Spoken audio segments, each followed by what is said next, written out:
həyat yoldaşını Namiq Allahverdiyevlə yataqda tutub.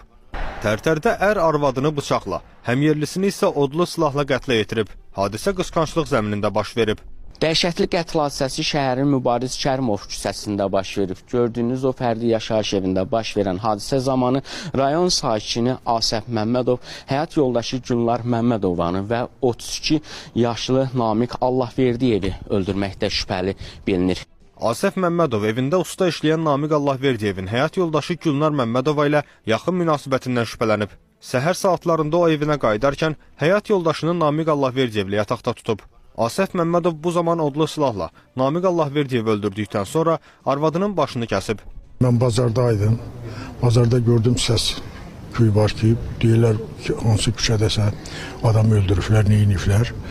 Eşitdim ki, mənim əmim oğludur. Ona görə də mən indi gəlmişəm bura. 10 ildən artıqdır.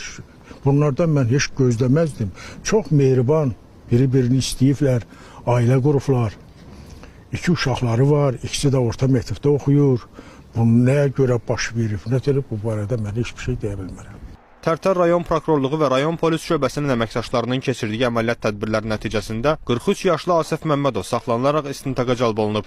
Faktla bağlı Cinayət Məcəlləsinin 120.2.7-ci 2 və ya daha çox şəxsi öldürmə maddəsi ilə cinayət işi başlanılıb. Onu da bildirək ki, qətlə yetirilən Gülnar Məmmədova Tərtər rayon icra hakimiyyətinin İqtisadiyyat şöbəsinin baş məsləhətçisi işləyirmiş.